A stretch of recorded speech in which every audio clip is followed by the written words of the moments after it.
경제학자의 서재. 방향을 잃은 대한민국, 그 길을 묻다. 대한민국을 다시 바라본다. 대한민국은 경제적, 사회적, 문화적 발전으로 많은 이들에게 희망과 가능성을 보여준 나라이지만 오늘날 마주하는 여러 도전과 위기가 그 빛을 가리기도 합니다. 과거를 되짚어보면 일부 정책에서 예상치 못한 결과가 발생하거나 단기적 이익을 우선시하여 장기적인 발전을 놓친 사례들이 있었던 것이 사실입니다. 인구 정책의 실패로 인구 소멸의 길을 걷는 부분이나 경제적 성장에 비해 사회적 불평등이 심화된 점들도 우리를 돌이켜 생각하게 합니다. 그러나 과거의 실수를 통해 교훈을 얻는 것이야말로 앞으로의 발전에 있어 매우 중요한 출발점입니다. 대한민국은 강한 회복력을 가진 국가이며 국민들의 창의성과 열정, 협력 정신은 계속해서 나라를 더 나은 방향으로 이끄는 힘이 될 것입니다. 어둠 속에서도 빛을 찾는 법을 배우고 그것을 지탱할 수 있는 힘을 기르는 것이야말로 진정한 희망의 출발입니다. 대한민국의 다음 세대와 그 이후의 모든 세대들이 더욱 나은 세상을 만들어갈 수 있기를 기대해 봅니다. 갈수록 살기 힘든 나라 대한민국. 7장. 체제와의 불협화음이 커진 청년 세대. 청년 세대는 기득권 논리에서 비교적 자유로우며 새것에 민감하고 미래의 시선으로 현재를 보는 경향이 강하기에 새로운 시대를 개척하는 데서 진취적 자세를 취할 가능성이 크다. 한국 사회의 미래가 청년의 어깨에 달려있다고 해도 크게 틀리지 않다. 청년 세대를 주목해야 하는 이유다. 청년 세대의 동향이 심상치가 않다. 한국갤럽 설문조사에 따르면 30대의 거의 절반인 46%가 이민을 꿈꾸고 있다. 한국은 노력과 보상 사이의 차이가 너무 큰 희망이 없는 나라라는 게 주된 동기였다. 청년 세대 사이에서 헬조선을 넘어 탈조선 흐름마저 형성되기에 이르렀다. 사회 전체적으로 볼 때 경제 능력은 한층 풍부해졌고 기술 환경 또한 눈이 부실 정도로 빠르게 발전했다. 새롭게 사회에 진입한 후발 세대는 더욱 유리한 조건에서 풍족한 삶을 누려야 마땅했다. 소득 수준이나 객관적인 삶의 조건은 1980년대의 2030 세대보다 2020년대 2030 세대가 훨씬 윤택한 점은 의심할 여지 없다. 문제는 당사자들이 이와는 전혀 다르게 느끼고 있다는 데 있다. 후발 세대일수록 삶을 더 힘들고 고통스럽다고 느끼고 있다. 40대보다는 30대의 삶이 힘들고 30대보다는 20대의 삶이 더 힘들게 다가오고 있다. 20대에 이르러서는 이번 생은 끝났어라는 표현에서 드러나듯이 절망과 분노, 증오가 넘쳐나고 있다. 나이 든 세대는 도무지 이해할 수 없다는 반응을 보였다. 자신들의 젊은 시절과는 비교할 수 없이 유복한 삶을 누리고 있는데 무엇이 부족해서 난리인지 알 수 없고 부모들이 오냐오냐 키워 고생을 모르고 자라 조금만 힘들어도 죽는다고 아우성친다고 생각했다. 청년 세대의 좌절을 이해하기 위해서는 주목해야 할 지점들이 있다. 먼저 눈높이와 삶의 괴리를 살필 필요가 있다. 눈높이와 현실 속 삶의 괴리. 한국은 초고속 압축 성장을 해온 나라이다. 가히 수직 상승해왔다고 해도 과언이 아니다. 각 세대의 청년 시절 경험은 극단적으로 다를 수밖에 없다. 최대한 단순화시키면 청년 시절의 지금의 6070 세대는 후진국, 4050 세대는 중진국, 2030 세대는 선진국에서 살았다. 기성세대가 젊은 시절 경험에 빗대어 요즘 청년 세대를 평가하면 완벽하게 오류를 범할 수밖에 없다. 청년 세대 상황은 오직 당사자 입장에서 접근할 때 제대로 파악할 수 있다. 1980년대 당시의 2030 세대와 2020년대를 사는 2030 세대의 눈높이는 완전히 다를 수밖에 없다. 1980년대 2030 세대는 지하 단칸 방에서의 신혼살림 시작을 당연하게 여겼다. 자가용 승용차는 출세의 상징으로서 꿈도 꾸기 어려운 시절이었다. 에어컨 있는 사무실은 사치의 극치로 간주할 수밖에 없었다. 대학 진학률이 20에서 30% 수준으로 다수는 대학 근처에도 가지 못했다. 평균 자녀 수가 5명이었던 환경에서 어린 시절 천덕꾸러기 취급을 받으며 자라야 했다. 그런 환경에서 살아오면서 그에 맞는 눈높이를 가질 수밖에 없었다. 2020년대 2030 세대는 어떠한가? 평균 자녀 수가 1에서 2명이 되면서 어린 시절부터 귀한 대접받으며 자랐다. 대학 진학률이 70에서 80%에 이르면서 대학을 나오지 않은 사람을 찾기가 더 어려워졌다. 고학력에 맞게 계층 상승 사다리로 기능할 좋은 일자리는 기본적인 욕망의 대상이 되었다. 방툭한 아파트 정도 아니면 신혼살림을 시작하기 쉽지 않다. 자가용 승용차는 더 이상 출세의 상징이 아닌 누구나 갖는 필수 소비재 중 하나가 되었다. 에어컨 없는 사무실은 상상할 수조차 없다. 그렇게 살아오면서 그에 상응한 눈높이를 가질 수밖에 없었다. 1980년대를 기준으로 보면 2020년대 2030 세대의 눈높이는 자가용을 굴리던 소수 중상류층 사람들 수준에 해당한다. 1980년대 중상류층의 삶 수준이 2020년대 2030 세대에게는 최저 기준이 된 셈이다. 눈높이만 높아진 게 아니었다. 무엇보다도 자존감이 이전 세대와는 비교할 수 없이 강해졌다. 단지 먹고 살기 위해 모든 걸 참고 견디었던 과거 세대와는 성향이 완전히 다르다. 노력한 만큼 충분한 보상이 따르기를 원하며 사회적으로 인정받는 지위에 오르고 싶어한다. 대체로 계층 상승을 충분한 보상과 사회적 인정이 따르는 필수 경로로 여기고 있다. 삶의 만족도는 눈높이에 따라 결정된다. 현실 속의 삶이 눈높이에 못 미치면 결핍과 불만을 느낄 가능성이 매우 크다. 오늘날 청년 세대의 좌절은 삶이 눈높이에 크게 못 미친 결과일 수 있다. 특히 계층 상승의 꿈이 이루어지지 못했을 때는 심각한 좌절과 상실감을 맛볼 수 있다. 미래로 가는 통로가 막힌 사회. 청년들의 고된 삶은 외환위기 이후 시대 상황이 빚어낸 객관적 현상이었다. 단적으로 외환위기 이전 청년 세대를 대표했던 386 세대는 엄청난 행운을 누렸으나 이후 청년 세대는 그렇지 못했다. 도리어 외환위기 이후 청년 세대는 97체제의 집중적인 희생양이 되어야 했다. 사정은 복잡하지 않았다. 앞서 말했듯 기업은 사람을 비용으로 간주하면서 일관되게 일을 줄이기 위해 골몰해왔다. 기업은 손쉬운 구조조정 방법으로 신규 채용 수를 줄이고 그마저 상당 정도를 비정규직으로 채웠다. 청년 세대 처지에서는 취업 관문이 좁아지고 어렵사리 취업에 성공하더라도 비정규직으로 흘러 들어갈 확률이 매우 높아질 수밖에 없었다. 외환위기 이후 가장 심각하게 대두한 비정규직 문제도 청년 세대와 긴밀한 연관성이 있었다. 변화한 환경에서 청년 세대는 노력과 기회 혹은 보상 사이의 극단적 괴리에 직면해야 했다. 청년 세대의 좌절을 낳은 구조적 요인이었다. 이 사실을 제대로 이해하자면 먼저 청년 세대는 사회에 진입하기 위해 앞선 세대와는 비교할 수 없이 힘겨운 노력을 기울여 왔음을 주목할 필요가 있다. 1980년대 대학 진학률은 대략 20에서 30% 수준을 유지했다. 당시 대학 졸업장은 성공의 보증수표로서 확실한 효과를 발휘했다. 대학 졸업장 효과는 경제 성장의 뒷받침을 받으면서 대학 교육을 일반화시키는 요인으로 작용했다. 2000년대 접어들어 대학 진학률은 한때 84%까지 치솟았고 청년 세대의 삶을 이해하는 데 매우 중요한 단서가 된다. 대학 진학률이 높아진 만큼 좋은 대학에 들어가기 위한 경쟁이 비례하게 세질 수밖에 없었다. 수시로 바뀌는 대학 입학 제도와 수천 가지에 이르는 입시 전형을 고려하면서 청년 세대는 피 말리는 고교 생활을 소화해야 했다. 어렵사리 대학에 진입해도 숨 돌릴 틈이 없었다. 대학은 취업 준비 기관이었을 뿐 캠퍼스 낭만은 꿈같은 이야기에 불과했다. 과거 기업체나 공공기관 취업 응시는 해당 기관에서 치르는 필기 고사가 사실상 전부였다. 청년 세대는 전혀 다른 취업 관문을 마주해야 했다.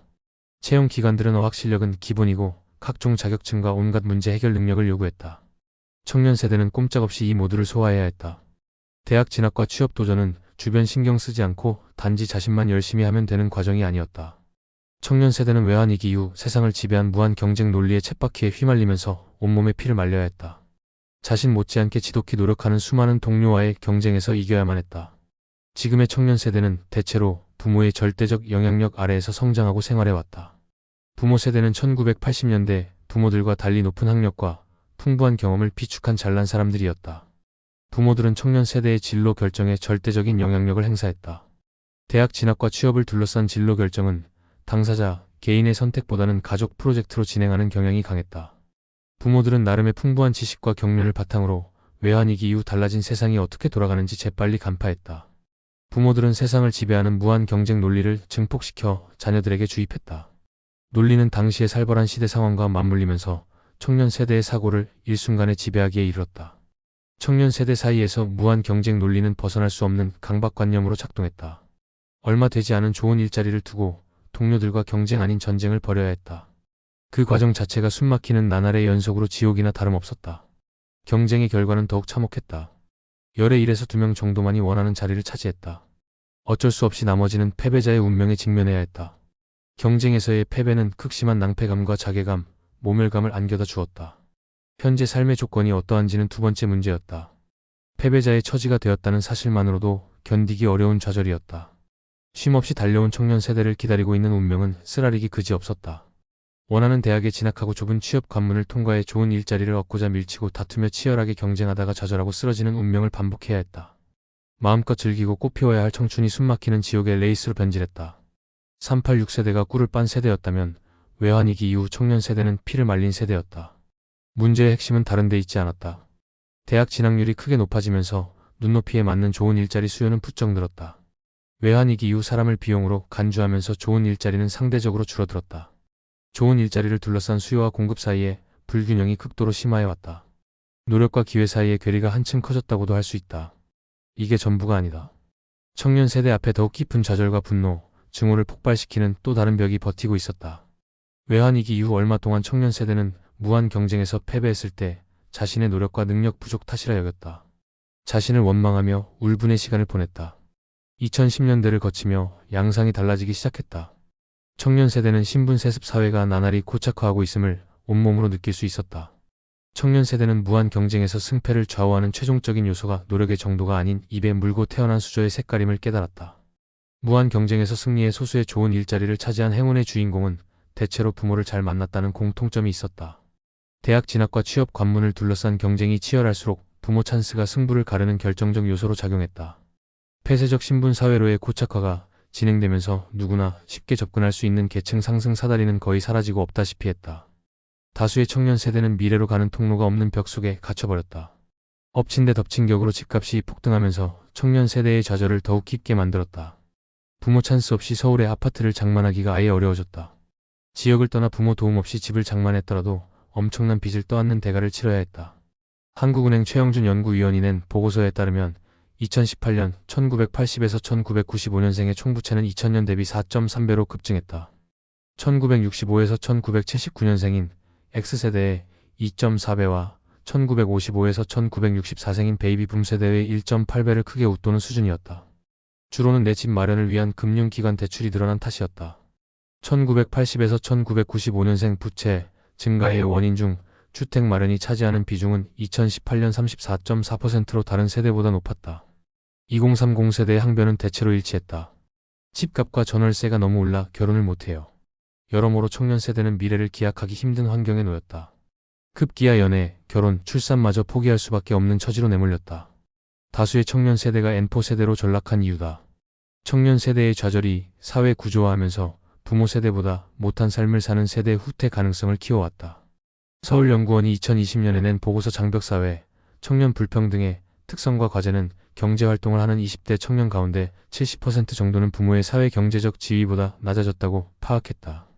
미국 퓨리 서치 센터가 2021년 17개국 경제 전망을 조사한 결과에 따르면 한국의 경우 응답자 1006명 중 60%가 자식이 부모 세대보다 형편이 나빠질 것이라고 답했다. 퓨리 서치 센터가 2013년 처음으로 이 질문을 했을 때 같은 답을 한 응답자는 37%였다. 세대 후퇴는 그 어떤 성과로 치장한다 해도 97체제가 절대 정당화될 수 없는 체제임을 극명하게 드러내준다. 세대 관점에서 보면 자신보다 못한 삶을 자식에게 물려준 세대는 그 자체로 실패한 세대다. 모두의 좌절로 이어질 수 있다. 외환위기 이후 청년 세대는 무한 경쟁의 소용돌이를 헤쳐나가고자 이 악물고 스펙을 쌓고 또 쌓았다. 가히 스펙 세대라는 명칭이 붙고도 남음이 있었다. 폐쇄적 신분 사회로의 고착화가 진행되면서 사정이 크게 달라졌다. 누구나 접근이 가능한 계층 상승 사다리가 사라진 조건에서 부모 찬스를 누릴 수 없는 다수의 청년 세대로서는 스펙 쌓기조차도 무의미해져 버렸다. 급기야 스펙 쌓기마저 포기한 수저 세대가 출현하기에 이르렀다. 스펙 쌓기조차 무의미해지고 있는 세상에서 다수의 청년 세대는 자포자기에 빠질 수밖에 없다. 이욕과 열정은 싸늘하게 식어버리고 울분과 냉소, 증오가 청년 세대의 가슴속에 들끓기 시작했다. 청년 세대의 좌절은 당사자들에게는 더 없는 불행이다. 문제는 청년 세대의 좌절이 당사자들의 문제로 그치지 않는다는 데 있다. 흔히 청년 세대를 가리켜 미래 세대라고 부른다. 미래의 주역이라는 의미다. 더불어 청년 세대의 상태가 그 사회의 미래를 결정한다는 의미를 품고 있다. 지금의 청년 세대 좌절은 한국 사회 전체의 좌절로 이어질 수 있다. 외환위기 이전에는 개방적 신분 사회가 유지되고 있는 조건에서 고도 성장이 지속하며 계층 상승 사다리가 꾸준히 늘어났다. 사회 구성원은 신분 상승을 향한 뜨거운 열정을 불태웠다. 이는 고스란히 산업화와 민주화의 동시 성공을 일구어내는 원동력으로 작용했다. 폐쇄적 신분 사회로의 고착화는 정반대의 상황을 만들어낼 가능성을 키웠다.